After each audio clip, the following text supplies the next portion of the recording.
বন্ধুরা, আমরা Marvel cinematic ইউনিভার্সের মধ্যে ইটারনালের মতো শক্তিশালী একটি সুপারহিরো টিমকে দেখতে পেয়েছি এবং আমরা সবাই জানি যে মার্ভেল সিনেমাটিক ইউনিভার্সের মধ্যে অ্যাভেঞ্জার টিম কতটা বেশি পরিমাণে শক্তিশালী হয়ে থাকে। বন্ধুরা, আজকের এই ভিডিওতে আমরা ইটারনাল টিম এবং অ্যাভেঞ্জার টিমের মুভি ভার্সন এবং কমিক ভার্সনকে নিয়ে একটি ব্যাটেল কম্পারিজন করব। সব থেকে প্রথমে এই দুটো সুপারহিরোর মুভি ভার্সনকে নিয়ে আমরা কথা বলবো, কারণ বেশিরভাগ সুপারহিরো ফ্যানরা মুভিকেই দেখে থাকে, কমিককে অতটা বেশি পরিমাণে পড়ে না। এই জন্য সব থেকে প্রথমে আমরা মুভি ভার্সনকে নিয়ে ডিসকাস করব। বন্ধুরা, আজকের এই ভিডিওটা অনেকটাই বেশি পরিমাণে ইন্টারেস্টিং হতে চলেছে, বন্ধুরা ভিডিওটিকে শেষ পর্যন্ত দেখতে ভুলবেন না। বন্ধুরা, ভিডিওটিকে শুরু করার আগে আমি আপনাদেরকে বলে দিই যে আপনারা যদি এই চ্যানেলে নতুন এসে থাকেন তাহলে চ্যানেলটিকে সাবস্ক্রাইব করবেন এবং ভিডিওটা ভালো লাগলে লাইক করতেও ভুলবেন না। ইটারনাল মুভির মধ্যে 10টি ইটারনালকে দেখতে পেয়েছিলাম, কিন্তু এখানে আমরা 9টি ইটারনালকে নিয়েই কথা বলবো। কারণ এজাকের সম্বন্ধে আমাদেরকে মুভির মধ্যে অতটা বেশি পরিমাণে দেখানো হয়নি এবং এর ফলে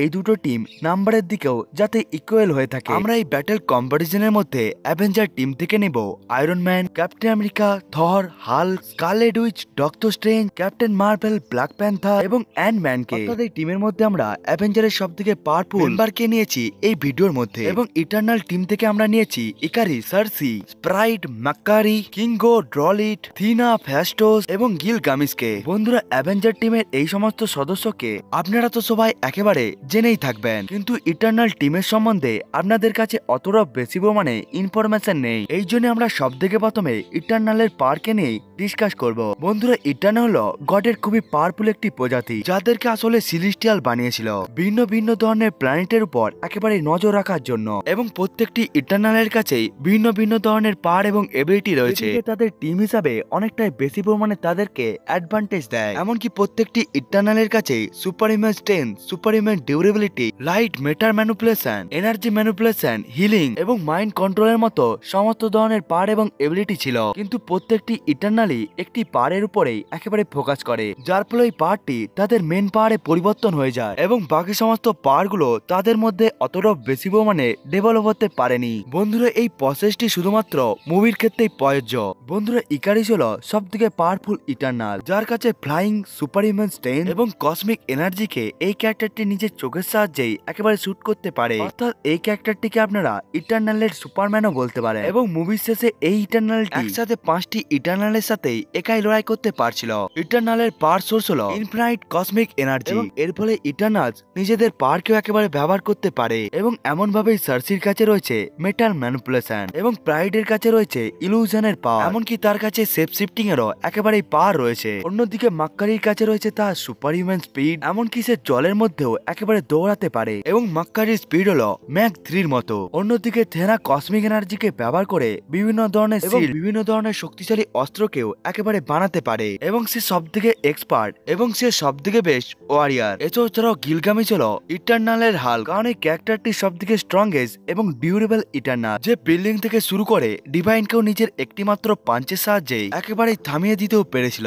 এসব ছাড়াও ড্রিকের কাছে মাইন্ড কন্ট্রোলের পাওয়ার রয়েছে, যার ফলে সে পৃথিবীর সমস্ত মানুষদেরকেই একেবারে কন্ট্রোল করতেও পারে। এমনকি সে সার্সিকে বলেছিল সে নিজের মাইন্ড কন্ট্রোলের দ্বারা পৃথিবীর মধ্যে থাকা পপুলেশনকেও একেবারে চেঞ্জ করতে পারবে। এসব ছাড়াও আমাদের কাছে রয়েছে ফেস্টো, যে আসলে খুবই ইন্টেলিজেন্ট একটি ইটারনাল, যে বিভিন্ন ধরনের টেকনোলজি, গ্যাজেট এবং বিভিন্ন ধরনের অস্ত্রকেও বানাতে পারে এবং এই ক্যারেক্টারটি মানুষদেরকে অ্যাটমিক বোম বানাতে শিখিয়েছিল। অর্থাৎ এই ক্যারেক্টারটিকে আপনারা ইটারনালের আয়রন ম্যানও বলতে পারেন। যেমন ভাবে আয়রন ম্যান বিভিন্ন ধরনের গ্যাজেট এবং স্যুটকে বানিয়ে থাকে, তেমন ভাবেই ফ্যাস্টো বিভিন্ন ধরনের গ্যাজেটকে বানাতে পারে। বন্ধুরা, ইটারনাল আসলে একটি ইমমর্টাল প্রজাতি, এমনকি এই সমস্ত ক্যারেক্টারগুলো মারাও যায় না, এমনকি এরা বুড়োও হয় না। একটি লয়ের মধ্যে যদি বেশি ইনজারি হয়ে যায় তখন তারা একেবারে মারাও যেতে পারে। অর্থাৎ মুভির মধ্যে ইটারনাল ইমমর্টাল বিং নয়। অন্যদিকে আমাদের কাছে রয়েছে অ্যাভেঞ্জারের পাওয়ার হাউস, যেমন Captain Marvel, Scarlet Witch, Doctor Strange, Thor, Hulk এবং আয়রন ম্যান। এই ব্যাটেলকে 1 ভার্সেস 1 ব্যাটেল কম্পারিজন করা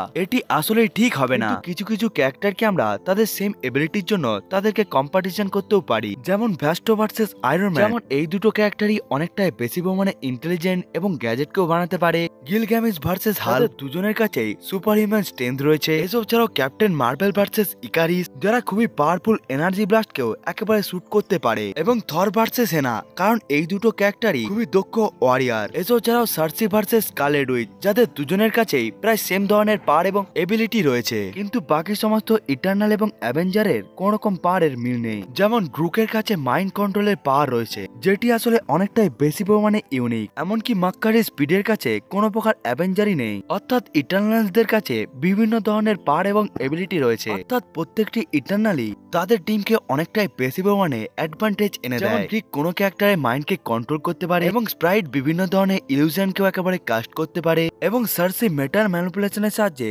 সবকিছুকে একেবারে চেঞ্জ করে দিতেও পারে। অন্যদিকে অ্যাভেঞ্জার টিমের কাছে ম্যাক্সিমাম ফিজিক্যাল স্ট্রেংথই রয়েছে। যেমন Hulk, Thor, Captain Marvel, Iron Man, Black Panther, Spiderman এবং অ্যান্টম্যানের কাছে কোনো ভিন্ন ভিন্ন ধরনের পাওয়ার এবং এবিলিটি নেই। এই সমস্ত ক্যারেক্টারগুলো হয় এনার্জিকে শুট করতে পারে অথবা খুব জোরে পাঞ্চ করতে পারে। অন্যদিকে ডক্টর স্ট্রেঞ্জ এবং স্কারলেট উইচের কাছে বিভিন্ন ধরনের ম্যাজিকের পাওয়ার রয়েছে, যার সাহায্যে তারা স্প্রাইটের ইলুশনকেও অতি সহজেই ব্রেক করে দিতেও পারবে। এমনকি তারা ড্রিকের মাইন্ড কন্ট্রোলের হাত থেকেও নিজেদেরকে বাঁচিয়ে নিতে পারবে। বন্ধুরা, ডক্টর স্ট্রেঞ্জ এবং স্কারলেট উইচ যদি এবং স্প্রাইডারের যদি পাওয়ারকে একেবারে কাউন্টার করতে পারে, তখন অ্যাভেঞ্জারের চান্স অনেকটাই বেশি হয়ে যাবে ইটারনালকে হারানোর জন্য। অন্যদিকে গিলগ্যামেশ ভার্সেস হাল এবং থর ভার্সেস থেনা, আয়রন ম্যান ভার্সেস ফ্যাস্টো এবং ইকারিস ভার্সেস ক্যাপ্টেন মার্ভেলের লড়াইয়ের মধ্যে অ্যাভেঞ্জারের এই সমস্ত লড়াইকে জেতার চান্স খুবই বেশি রয়েছে। যেমন হাল্ক যতক্ষণ ধরে লড়াই করতে থাকবে, সে ততটাই বেশি পরিমাণে শক্তিশালী হতে থাকে এবং এরপরে হাল্ক গিলগ্যামেশকে হারিয়ে দিতে পারবে। এবং থর ভার্সেস থিনার এই লড়াইকেও থর অতি সহজেই জিতে যাবে, কারণ থর হেলার মতো পাওয়ারফুল বিং এবং গড়ের মতো শক্তিশালী বিং এর সাথে লড়াই করে একেবারেই বেঁচেও ছিল। এমনকি থরই সেই ক্যারেক্টার ছিল যে থ্যানোসকে একেবারেই ইনজার্ট করতে পেরেছিল। এমনকি সে নিউট্রন স্টারের পাওয়ারকেও সহ্য করে নিতে পেরেছিল। এই সমস্ত ফিটসের জন্যই থর থিনার থেকে অনেকটাই আগিয়ে রয়েছে। এবং ইকারিস ভার্সেস ক্যাপ্টেন মার্ভেলের লড়াইয়ের মধ্যে তারা দুজনেই প্রায় সেম পাওয়ারফুল, কিন্তু যেমন ভাবে এমসুর মধ্যে ক্যাপ্টেন মার্ভেলের পাওয়ারকে দেখানো হয়েছিল এবং যেমন ভাবে তাকে সবথেকে শক্তিশালী অ্যাভেঞ্জারও বলা হয়েছিল, এই কারণে ক্যাপ্টেন মার্ভেল ইকারিসকেও হারিয়ে দিতে পারবে। এসব ছাড়াও স্কারলেট উইচ ভার্সেস ইকারিসের লড়াইকে স্কারলেট উইচ ওই লড়াইকে অতি সহজেই জিতে যাবে, কারণ স্কারলেট উইচের কাছে এখন ডার্ক ম্যাজিকেরও সমস্ত ধরনের পাওয়ার এবং এবিলিটি রয়েছে। এই কারণে এই লড়াইয়ের মধ্যে অ্যাভেঞ্জার টিমের লড়াই জেতার চান্স অনেকটাই বেশি রয়েছে। অন্যদিকে মাক্কারি এবং কিঙ্গো ক্যাপ্টেন মার্ভেল, ব্ল্যাক প্যান্থার এবং স্পাইডারম্যানকে নিজের সুপার স্পিড এবং এনার্জি প্রজেকশনের দ্বারা হারিয়ে দিতে পারবে। এমনকি আমরা দেখতে পেয়েছিলাম মাক্কারি কেমন ভাবে ইকারিসকে টক্কর দিতে পেরেছিল এবং কিঙ্গো অনেকটাই বেশি পরিমাণে পাওয়ারফুল, যে নিজের হাতের সাহায্যে এনার্জিকে শুট করতে পারে। বন্ধুরা, এই লড়াইয়ের মধ্যে ডক্টর স্ট্রেঞ্জের রোল অনেকটাই বেশি থাকবে, কারণ সে ড্রিক এবং স্প্রাইটের পাওয়ারকে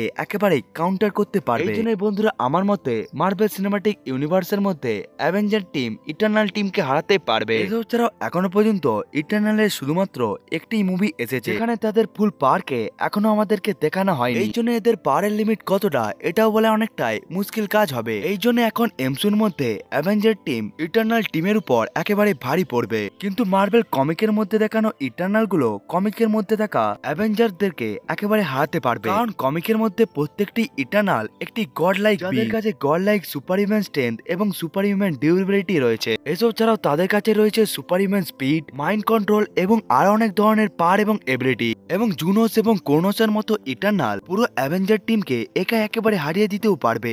বন্ধুরা, মার্ভেল কমিক এবং মার্ভেল মুভির ইটারনালের মধ্যে অনেকটাই বড় একটি ডিফারেন্স রয়েছে, কারণ মুভির মধ্যে ইকারিসের কাছে শুধুমাত্র ফ্লাইং এবং চোখ দিয়ে কসমিক এনার্জিকে প্রডিউস করারই এবিলিটি রয়েছে, কিন্তু কমিকের মধ্যে ইকারিসের কাছে এই সমস্ত পাওয়ার এবং এবিলিটি থাকার সাথে সাথে তার কাছে mind controlling, metal manipulation, energy manipulation, illusion casting, এই সমস্ত ধরনের পাওয়ার এবং এবিলিটি গুলো রয়েছে তার কাছে। এমনকি এই সমস্ত ইটারনালদের কাছে সমস্ত ধরনেরই পাওয়ার এবং এবিলিটি রয়েছে, শুধুমাত্র একটি বা দুটি পাওয়ার নেই। এমনকি মুভির মধ্যে মাক্কারের শুধুমাত্র আমাদেরকে স্পিডকে দেখানো হয়েছে, এমনকি কমিকের মধ্যেও তার মেন পাওয়ার হলো তার সুপার হিউম্যান স্পিড, কিন্তু এসব ছাড়াও তার কাছে super human strength, super human durability, illusion casting এবং মাইন্ড কন্ট্রোলের মতো পাওয়ার এবং এবিলিটি ছিল। এই সমস্ত পাওয়ার এবং এবিলিটি প্রত্যেকটি ইটারনালের কাছেই রয়েছে। এই জন্যই প্রত্যেকটি ইটারনালের কাছে যখন সমস্ত ধরনের পাওয়ার এবং এবিলিটি থাকবে, যেমন mind control, illusion, super human strength, super human durability, speed এবং রিফ্লেক্সের পাওয়ার এবং এবিলিটি, তখন ওই টিমটি